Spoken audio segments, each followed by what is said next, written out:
Superman is one of the most iconic and beloved superheroes of all time, but what if he turned evil? Welcome back, Nerd Squad. It's me, Amanda McKnight, aka VampX13, but you can call me Vampy, and this is the top 10 evil alternate versions of Superman. Number 10. Plutonian. The Plutonian hails from the Mark Waid series Irredeemable, and its spin-off Incorruptible, both published by Boom Studios. In this series, we get to imagine what a Superman character would be like if he wasn't driven by hope and kindness, but instead driven by a sense of entitlement and rage. Daniel Hartigan was once a hero who did his best to earn the respect and love of the people of Earth, but has turned hard over the years, in part by the loss he himself has suffered, but also by the fact that he feels in essence betrayed by humanity, who he sees as lesser and who he grows to despise for critiquing his failings. And friends, before we move on to our next spot on this list, if you love what we do here at Top 10 Nerd, why not show us you love us by clicking that like button. Number 9. Centaur Superman. Yeah, Superman turns into a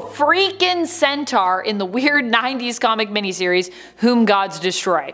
Seriously, it's really bizarre, you should check it out. But even before Superman undergoes this transformation, I really like this alternate because it gets to explore what the world is like when it actually ages, but Kal-El does not. In this reality, Lois Lane and Lana Lang are now elderly women and have to deal with the fact that Superman hasn't really physically aged. Mentally is starting to become detached from the world as well. In comic books, we don't really have a realistic representation of the passage of time because no one is ever allowed to get old. This series explores that a bit. Then it gets really weird when we find out that Germany actually ended up winning sort of World War II, and it's ruled by those soldiers from World War II and the god Adonis as well. Superman gets turned into an evil centaur, Lois becomes Wonder Woman, Lana becomes the Oracle of Delphi.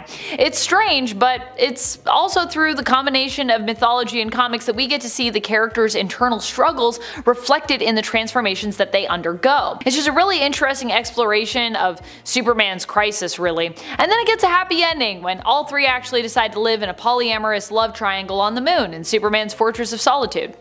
So yeah, it's not an evil centaur forever, you know? Number 8. Superboy Prime. Superboy Prime originally started out as an extremely powerful villain in the comics. He became iconic after it was revealed that he was so strong that he could even warp and change reality.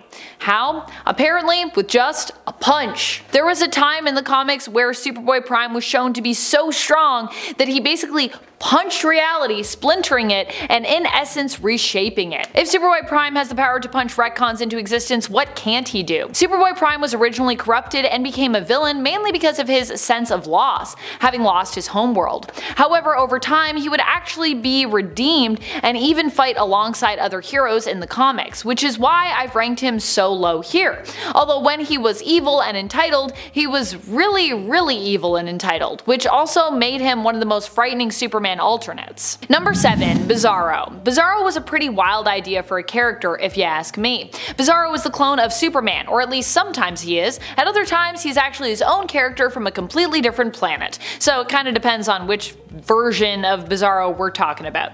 In many versions of Bizarro's story, as there have been many versions of this character, even some sharing the same continuity, he is a clone of Superman created by Lex Luthor. But in many cases the cloning or duplicating process basically goes awry, resulting in a sort of reverse Superman. Instead of him having heat vision, he has freezing vision and heat breath. He thinks bad is good and good is bad, so he just ends up being a bad guy. He also is often not too bright. There's even been a version of Bizarro that was created by the Joker, and more recently there was an incomplete clone version of him that was created by Lex but actually became super intelligent. Number 6. Cyborg Superman. What if Superman was the Terminator? That's basically what this version of Superman is. He comes to us from the reign of Superman and is actually Hank Henshaw.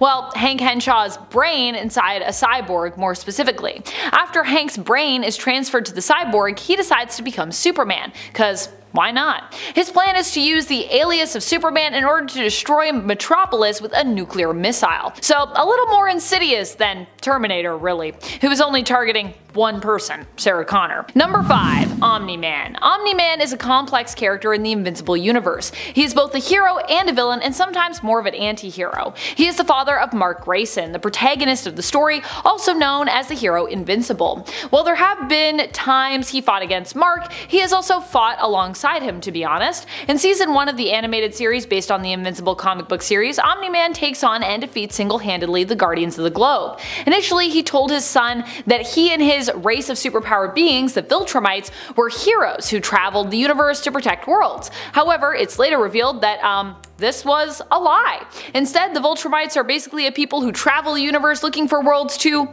conquer, which was also Omni-Man, aka Nolan Grayson's objective on Earth. The people of Earth can either surrender and live under Viltrumite rule, or can resist and be destroyed. That's the way he sees it. Later on in the comic series, however, Omni-Man would go on to become the new Emperor of Viltrum. He uses his power and influence to protect the people of Earth against other Viltrumites who would seek to harm it.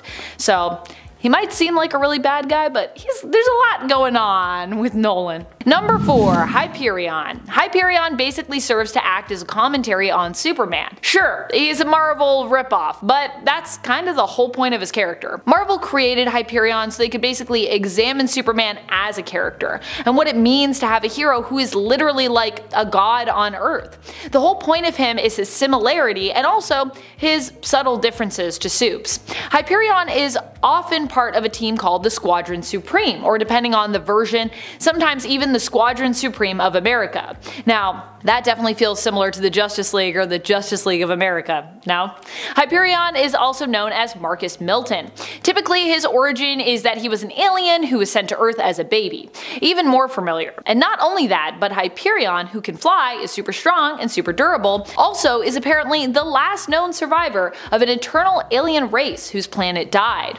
His origin and character have Superman written basically all over it. He became one of his Earth's premier superheroes and ended up joining the Squadron Supreme. At least that is one of his main origin stories. But also, different to Superman, he's kind of a jerk. Number 3. Ultraman. This evil version of Superman may not be using his powers for good, but other than that huge con, he has some pretty big pros. Superman's weaknesses becoming his strengths being, one of the big ones. Kal-El is weakened by kryptonite, but for Ultraman, it actually only makes him stronger. Also, DC gave Superman a weakness to magic because otherwise he'd be too OP, right? Well, Ultraman is just that much more OP because he doesn't have this weakness either. He actually has murdered many magic-using gods on his own Earth, so he's simply better for capability. Sure, the sun weakens him, but he can still beat Superman any night of the week. As long as you don't mind the evil part, this Superman is actually very evil, but also very OP. You don't mind the evil part, do you? We're all a little bored of Superman's goody two-shoes act, right? And if you are, then Ultraman is the villain for you. Number 2. Injustice. This Superman is a lot darker than the OG, and honestly, I kinda love that about him. You know me, the closer that a superhero is to walking the line of super villainy, or is just, basically a supervillain, I like supervillains, the more into them I tend to be. Let's not examine too closely what that says about my psyche, let's just keep going. The Injustice games have great alternate versions of almost every favorite DC character out there. Superman's story and the story of the game itself is set into motion after Joker tricks him into believing Lois is Doomsday, which causes her death and the death of Superman and Lois's unborn child. This plus the destruction of Metropolis makes Superman pretty much just lose it. He kills the Joker and sets out to bring about world peace through basically world domination. At the end of the game, if you choose him to win against Batman, he even uses Brainiac technology to control Bruce's mind. Would you want to live in a peaceful, Superman-controlled world? I mean, it'd be peaceful, but free will? Free will. Number 1. Homelander. Talk about commentaries on Superman. Homelander is also definitely one of those, but a much more crass commentary, I would say, especially if we're talking about, the comics. This version of Superman is not really a hero, but instead is poised in Garth Ennis's comic series The Boys as the main antagonist, although in reality there are some bigger bads than him, but still. In general, he is known to be one of the most vile of the Supes in the comics. The Boys imagines a harsh, brutal world that offers what it suggests is a more realistic take on what superpowered humans would be like, the actual worst. These heroes pretend to save the day putting on big smiles, while really many of them are addicts, murderers, and often worse criminals than those they fight against, because they have superpowers, they can do anything they want. Homelander can fly, is invulnerable, insanely strong and fast, and has his own version of heat vision. He's also the leader of the Seven, the premier superhero team from Vought, which, Yeah, that would suck to live in that world because he's the worst and he's the leader of the main superhero team. Vought is the company that created superheroes and also works to make money off their brands, marketing them as big saviors and profiting for it while covering up, all the terrible things that they actually do to preserve and safeguard those profits and their business. That's about it. Until next time, you stay nerdy, YouTube.